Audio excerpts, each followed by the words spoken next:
కార్తీక పురాణం అష్టమ అధ్యాయం. వశిష్ఠ మునీంద్ర, నా మనస్సులో గొప్ప సందేహము కలిగినది. ఆ సందేహమును తెలిపెదను, దానిని నశింపజేయుము. మీరు నాకు ధర్మ సూక్ష్మమును చెప్పితిరి. పాతకములలో గొప్పవానిని చెప్పినారు. వర్ణసంకర కారకములైన మహాపాపములు చేసిన దుర్జనులు వేదత్రయోక్తములైన ప్రాయశ్చిత్తములు చేసుకుని పరిశుద్ధులగుదురని ధర్మశాస్త్రములందు చెప్పబడి ఉండగా, మీరు ధర్మలేశము చేతనే పరిశుద్ధులై విష్ణులోకమును పొందుదురని చెప్పినారే, అది ఎట్లు సంభవమగును? ఓ మునీశ్వర, అనంత పాతకములు చేసి ఈ పాపములు గొప్పవనియు వీటికి ప్రాయశ్చిత్తములు చేయించుకొనవలననియు తెలిసియు అట్లు చేయక దైవవశము చేత సంభవించి కార్తీక దీపదానాది పుణ్యముల వలన వైకుంఠమునకు పోవుట ఎట్లు సంభవించును? వజ్రపర్వతమును గోటికొన చివరి భాగము చేత చూర్ణము చేయుటకు శక్యమగునా? తాను లోపల నుండి గృహమునకు అగ్నిని ముట్టించి మండుచుండగా తెలియని వాని వలె ఉండి పుడిసెడు నీళ్లు అనగా చేతికి వచ్చినన్ని జలము స్వయముగా పడికొట్టుకొని పోవుచు గడ్డి పరకను ఆధారముగా చేసుకొనిన దరికి చేరున, స్వయముగా గొప్ప పర్వతమునెక్కి అక్కడ నుండి కింద పడుచు మధ్యనున్న చిన్న తీగను పట్టుకున్న ఎడల పడకుండున. ఇట్టి దృష్టాంతములను బట్టి చూడగా అధికములైన పాపములను చేసి స్వల్ప పుణ్యము చేత వాటిని నశింపచేయుట ఎట్లు శక్యమగును? నాకీ సంశయమును నశింపజేయుము. నాకే కాదు, వినువారికందరికీ ఇది ఆశ్చర్యకరమే. కార్తీక మాఘ వైశాఖ మాసములందు చేసిన స్వల్ప పుణ్యమే అధిక పాతకములను నశింపజేయునని మీరు చెప్పారు. అది ఎట్లు సిద్ధించును? సూతుడిట్లు పలికెను.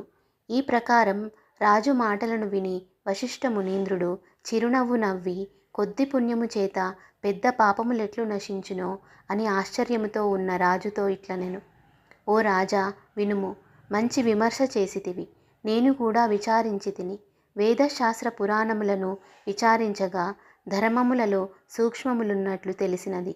అట్టి సూక్ష్మ ధర్మములు ఎంత పనినైనా చేయ సమర్థములు. ఒకానొకప్పుడు గొప్ప పుణ్యం కూడా స్వల్పమైపోవును. ఒకప్పుడు స్వల్ప పుణ్యమే అధిక ఫలప్రదమగును. కనుక ఈ విషయమందు సందేహము పొందకుము. చెప్పెదను, సావధానముగా వినుము. ధర్మములు గుణత్రయముతో కూడుకొని స్వల్పాధికములగును. గుణములు సత్వము, రజస్సు, తమస్సు అనునవి మూడు. ఈ మూడు గుణములను ప్రకృతి వలన కలిగినవి. ప్రకృతి అనగా మాయ. అందులో సత్వగుణము వలన చేయబడిన ధర్మమును సూక్ష్మమందురు. ప్రాయశ్చిత్తములన్నీయు తపస్సు వలన, కర్మకాండమంతయు రజోగుణము వలన కలిగినవి. తిరిగి జన్మ ఇచ్చునని తమోగుణము వలన చేసిన ధర్మము తామసమనబడును. ఇది నిష్ఫలము.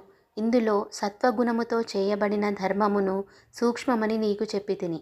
అది కొంచెమైనను కాలయోగము వలన వృద్ధి నొందును. దేశమనగా పుణ్యక్షేత్రము, కాలమనగా పుణ్యకాలము, పాత్రమనగా యోగ్యుడైన బ్రాహ్మణుడు.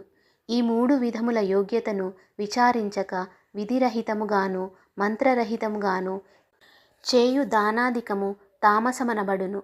ఇది గొప్పదనియనను సర్వపాప నాశన సామర్థ్యము గలదిగాదు. ఓ జనక మహారాజా, దేశకాల పాత్రములను విచారించి చేసిన ధర్మము అక్షయమై మోక్షహేతువగును. ధర్మము అధికమో స్వల్పమో కాలమును బట్టి విచారించి నిశ్చయించవలెను. కర్మ పద్ధతి జ్ఞేయము అనగా కర్మసరిని ఇట్టిదని నిశ్చయించుటకు వీలు లేదని భావము. అట్లు దేశకాల విచారణ చేసిన ధర్మము వలన సుఖమును పొందుదురు. కాబట్టి జ్ఞానము చేతగాని అజ్ఞానము చేతగాని దేశకాల పాత్ర విచారణతో చేసిన ధర్మము అక్షయ ఫలమునిచ్చును. ఇందుకు సందేహము లేదు. పర్వతముల ఎత్తుల కట్టెలను పేర్చి అందులో గురువింద గింజంత అగ్నిని ఉంచిన ఎడల ఆ కట్టెలన్నీయు బూడిదే అగును. గృహములోని చీకటిని చిన్న దీపమును వెలిగించిన నశించును.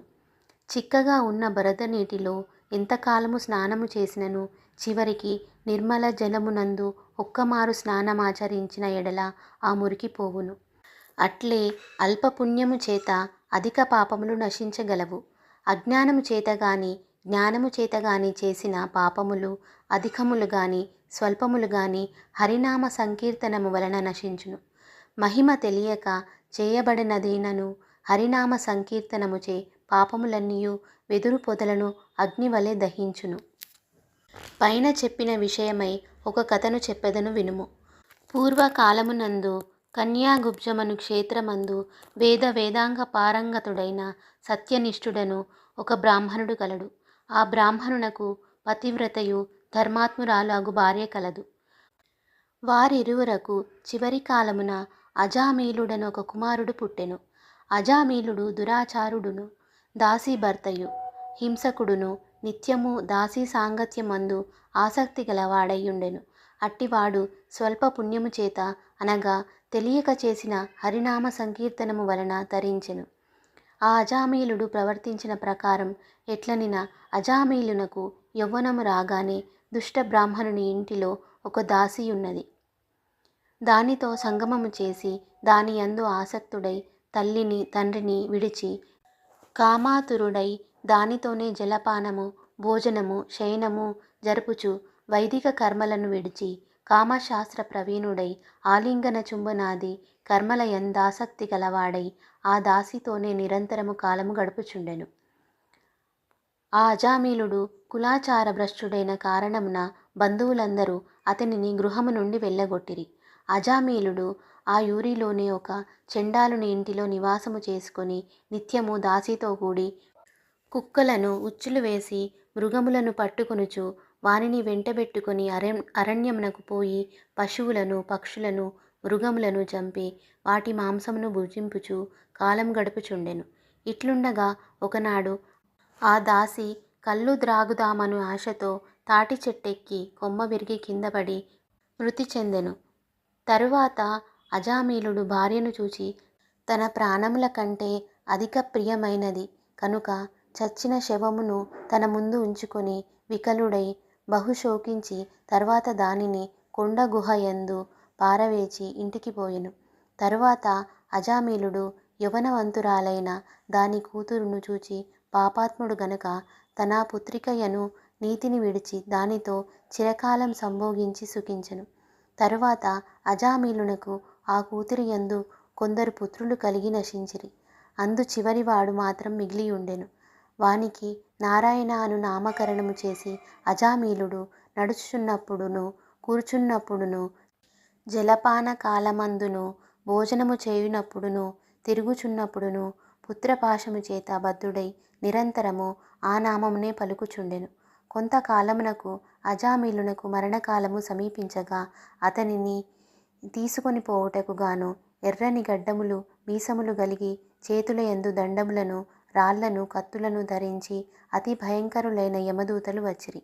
అజామీలుడు తనను తీసుకొని పోవచ్చిన యమదూతలను చూచి భయపడి పుత్రమోహము చేత దూరమందాటిలోనున్న కుమారుణ్ణి నారాయణ నారాయణ అని పిలిచెను.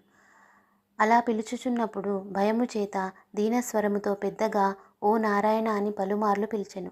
రాజా దైన్యము చేతగూడి నారాయణ నామ సంకీర్తనమును మరణకాలములు యందు అజామీలుడు చెయ్యగా విని యమదూతలు ఆలోచించి దగ్గరకు రాక వెరచి దూరముగా పోయి భయముతో నుండిరి. అంతలో తేజోవంతులైన విష్ణుదూతలు వచ్చి యమదూతలను చూచి ఓయి ఈ అజామీలుడు మావాడు గాని మీవాడుగాడని పలికిరి.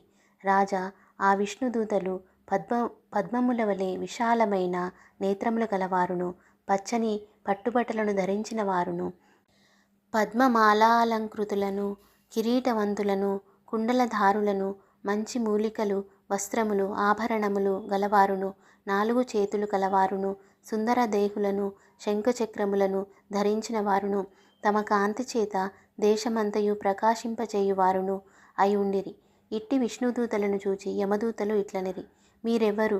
కిన్నెరుల, సిద్ధుల, చారణుల, దేవతల అని అడుగగా యమదూతలను ధిక్కరించి విష్ణుదూతలు అజామీలుని తమ పుష్పక విమానమును ఎక్కించుకొని తమ లోకమునకు తీసుకొని పోవు కోరిక గలవారై ఇట్లు పలికిరి.